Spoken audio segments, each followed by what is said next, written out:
حضور نے معافی نہیں کیا بلکہ اپنی رحمت کا ایسا اظہار فرمایا، کہا لوگو ابو سفیان قلبی سردار تھا، آج بھی سردار ہے، اس کے گھر کو میں دارالامان قرار دیتا ہوں۔ ابو سفیان کو تو امان ہے، جو اس کے گھر میں داخل ہو جائے اس کو بھی امان ہے، اس کو بھی قتل نہ کیا جائے۔ سارے مجرم معاف کر دیے گئے، مگر اس کے بعد حضور نے فرمایا ابن خطل کہاں ہے؟ کہا گیا یا رسول اللہ وہ فرار ہو گیا ہے۔ فرمایا تلاش کرو، اس کے لیے معافی نہیں ہے، سب کے لیے معافی لیکن اس کے لیے معافی، ابن خطل کو ڈھونڈو، اس نے میری بڑی توہین کی ہے، بڑی گستاخی کی ہے، جس حال میں جہاں پاؤ قتل کر دینا۔ اب صحابہ ڈھونڈ رہے، اس کا پتہ ہی نہیں ہے، مکہ تو گھیرا جا چکا تھا، سب تعجب میں بھاگا تو بھاگا کہاں سے، نکلا تو نکلا کہاں، چھپا ہے تو کہاں چھپا ہے، ایک ایک گھر کی تلاشی لی جا رہی ہے مگر ابن خطل کا پتہ نہیں۔ یہاں تک کہ صحابہ، بعض صحابہ خانے کعبہ میں طواف کے لیے جب نکلے، غلاف کعبہ کے قریب سے کچھ صحابہ طواف کرتے گزرے تو دیکھا کہ کعبے کے پردے میں کچھ ہلچل محسوس ہوئی، پردہ ہلنے لگا، انہیں خیال ہوا کوئی جانور تو نہیں گھس گیا کعبے کے غلاف کے اندر۔ جب قریب پہنچے اور پردہ ہٹایا دیکھا تو غلاف کعبہ میں لپٹ کر اپنے آپ کو چھپایا ہوا تھا، یہی ابن خطل تھا۔ اس نے سمجھ لیا تھا کہ آج سب کو معافی ہے لیکن مجھے نہیں چھوڑا جائے گا، تو بچنے کی ایک ہی صورت ہے، حرم میں چھپو۔ حرم وہ جگہ ہے جہاں چوٹی مارنا بھی جائز نہیں، تو مجھے کیسے محمد ماریں گے؟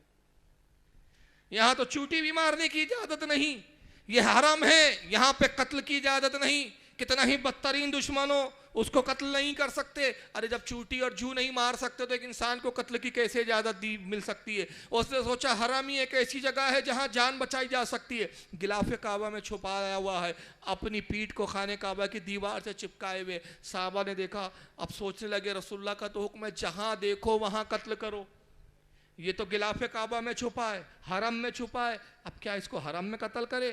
بعد نے کہا چلو رسول اللہ سے پوچھو کیا کیا جائے۔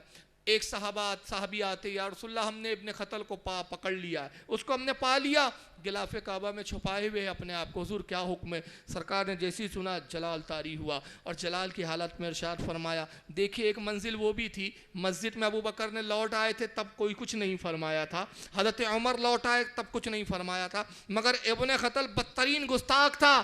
آپ نے فرمایا اگرچہ وہ غلاف کعبہ میں لپٹا ہو، اس کو کعبے کے غلاف سے بھی باہر نہ نکالو، تلوار چلا کر اس کو اسی حالت میں قتل کر دو۔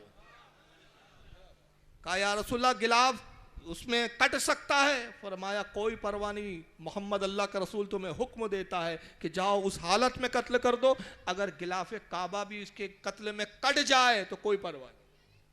صحابہ گئے اور اسی حال میں وار کیا کہ یہ کعبے کی دیوار سے چپکا ہوا ہے، غلاف اس پہ ڈلا ہوا ہے، ایسی تلوار چلائی کہ غلاف کعبہ بھی کٹا اور اس کی گردن بھی کٹ گئی۔ اس کو امام بخاری نے 4 جگہ لکھا ہے۔ اب سیرت کا تیسرا واقعہ، بس میں پھر اس کے بعد اصل موضوع پر آ جاؤں گا۔ اور یہ جب تیسرا جو واقعہ میں پیش کر رہا ہوں سیرت کا،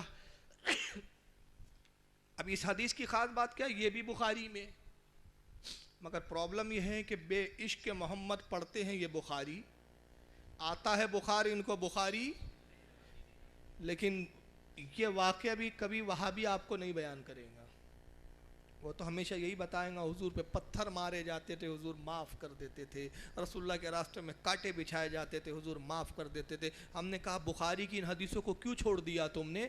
کب سے بخاری کو بھی ماننا تم نے بند کر دیا؟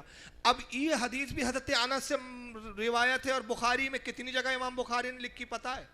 تعجب کریں گے آپ، امام بخاری نے 1 2 3 جگہ نہیں بلکہ 14 جگہ یہ حدیث کو لکھا ہے۔ کتنی جگہ؟ ایک حدیث کو اگر امام بخاری جیسا وقت کا اتنا عظیم محدث 14 جگہ لا رہا ہے تو ضرور کچھ نہ کچھ تو بات ہونگی۔ تو کیا امام بخاری کا یہ عقیدہ نہیں پتا چل رہا ہے کہ وہ اپنے زمانے کے کتنے ٹن ٹناٹن بریلوی ہے؟ جس چیز کو تم آج بریلویت بولتے ہو تو وہ تو سب سے بڑے بریلوی پھر امام بخاری ہے۔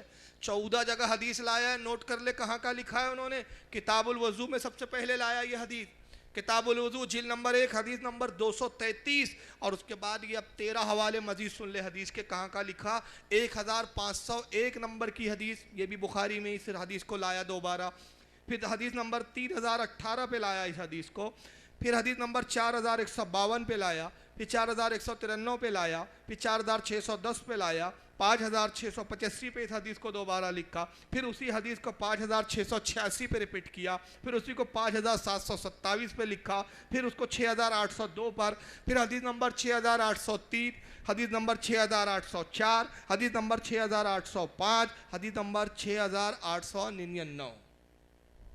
اتنی جگہ، 14 کل 14 جگہ امام بخاری نے حدیث لایا، اور حدیث پاک کیا ہے؟ انس بن مالک کہتے ہیں کہ حضور کی خدمت میں قبیلہ آیا جس کا نام ہے قبیلہ عرینا۔ کیا نام ہے؟ اب یہ حدیث بڑی خاص ہے، اس کو غور سے سنیں۔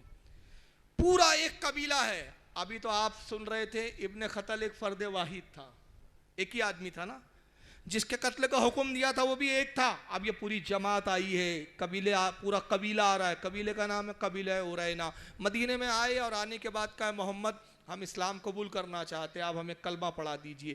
سرکار نے کلمہ پڑھایا، مسلمان کیا، اور اس کے بعد فرمایا دیکھو اب تم مسلمان ہو گئے ہو، مدینے میں رکو، ٹھہرو، یہاں پر قیام کرو، دین کی باتیں سیکھو، نماز کے طریقے سیکھو، اور جب تم اسلام کو خوب اچھی طرح سمجھ لو پھر اپنے وطن لوٹ جانا۔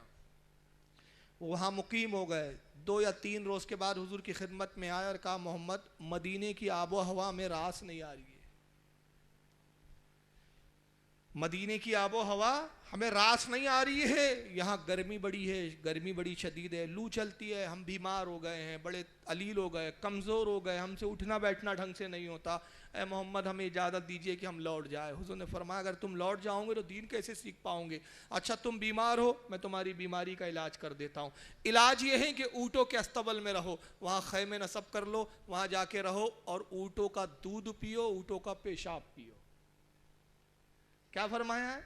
اونٹوں کا دودھ اور پیشاب۔ تو ایک طبقے نے یہ حدیث دیکھا اور اعلان کر دیا کہ اونٹ کا پیشاب پینا بھی جائز ہے۔ اہل حدیث فرقے کے علماء فتویٰ دیتے ہیں کہ جن جانوروں کا گوشت کھانا حلال ہے ان کا پیشاب پینا بھی حلال ہے۔ دلیل میں یہی حدیث پیش کرتے ہیں، کہتے دیکھو رسول اللہ نے قبیلہ عرینا کو لوگوں کو کہا دودھ پیو اور پیشاب پیو، حضور نے ان کو پیشاب کی اجازت دی۔ اگر پیشاب حلال نہ ہوتا تو حضور کیسے اجازت دیتے؟ آئیے اس کا جواب میں بعد میں دے دوں گا مختصر۔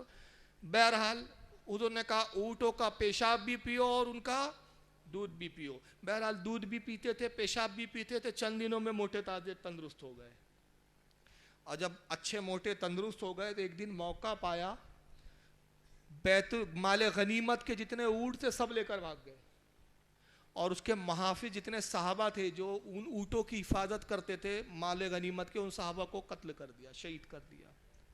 اسلام سے مرتد ہوئے، اسلام کو چھوڑا، اسلام سے پھر گئے اور وہاں سے اونٹوں کو لے کر بھاگے۔ کچھ صحابہ جو زخمی حالت میں تھے، جن کو یہ مردہ سمجھ کے چھوڑ گئے تھے، گرتے پڑتے حضور کی خدمت میں آئے اور پورا واقعہ بیان کیا کہ یا رسول اللہ انہوں نے غداری کی، اسلام سے پھر گئے، اور وہ کہہ رہے تھے کہ اسلام میں ہم نے کوئی چاشنی نہیں پائی، اسلام میں ہمیں کوئی مزہ نہیں آیا، ہم پرانے ہی مذہب پر اچھے ہیں۔ اللہ کے نبی انہوں نے مذہب اسلام کو بھی چھوڑ دیا، مال غنیمت کے اونٹ لے کے بھاگے اور ہمارے کئی صحابہ کو، کئی ساتھیوں کو شہید کر دیا۔ اللہ کے نبی نے جب یہ سنا تو بڑا جلال کی کیفیت طاری ہوئی، ارشاد فرمایا صحابہ سے جاؤ ان کو گھیرو، پکڑو، اور جہاں بھی ملے ان کو وہاں پکڑ کے قید کرنا، ان کو قتل نہ کرنا، بلکہ جب ان کو تم گرفتار کر لو تو اس کی اطلاع مجھے دینا، ان کا فیصلہ میں خود کروں گا، تمہیں اجازت نہیں قتل کرنے کی، فیصلہ میں خود کروں گا۔ صحابہ کا ایک گروہ جاتا ہے دوڑتے ہوئے تیز رفتاری کے ساتھ گھوڑوں پہ سوار ہو کے ان کو گھیرا، ایک مقام پہ پکڑا، اور پھر پکڑنے کے بعد صحابہ نے کہا کہ دیکھو جو ہتھیار رکھ دے اس کو امان ہے، اور جو ہتھیار نہ رکھے مارا جائے گا، بہتر ہے کہ تم ہتھیار رکھ دو۔ انہوں نے تلواریں نیزے پھینکنا شروع کیے، ہاتھوں کو اوپر اٹھایا اور چلانے لگے امان امان، ہمیں بخش دو، ہمیں بخش دو۔ صحابہ نے پکڑا، گرفتار کیا، رسیوں میں جکڑ کے باندھ دیا۔ پھر رسول اللہ کو اطلاع دی گئی سرکار ہم نے ان کو گرفتار کر لیا ہے۔ آقا نے فرمایا جہاں پکڑا وہیں ٹھہرے رہو، میں وہاں خود آ رہا ہوں۔ اب مدینے میں ان کو لانا نہیں، اب وہ اس لائق نہیں کہ مدینے کی پاک زمین پر ان کے قدم بھی پڑے، اب محمد ان کے وجود کو مدینے میں برداشت نہیں کریں گا، میں خود وہاں فیصلے کے لیے آ رہا ہوں۔ راوی حدیث انس کہتے ہیں خدا کی قسم جب حضور نے خبر سنی کہ وہ گرفتار ہو گئے جلال کی کیفیت یہ تھی، چہرہ سرخ ہو گیا تھا، معلوم ہوتا تھا جیسے آپ کی رگوں سے پھٹ کر خون جاری ہو جائیں گا۔ حضور نے اپنی چادر لی، کاندھے پہ ڈالی، اور جلال اور غصے کی کیفیت میں اس حال میں آپ نکلے ہیں۔ حضرت انس کہتے ہیں میں نے دیکھا کہ حضور کی چادر مبارک آدھی کاندھے پہ تھی اور آدھی زمین پر لکیر کھینچتے ہوئے چل رہی تھی۔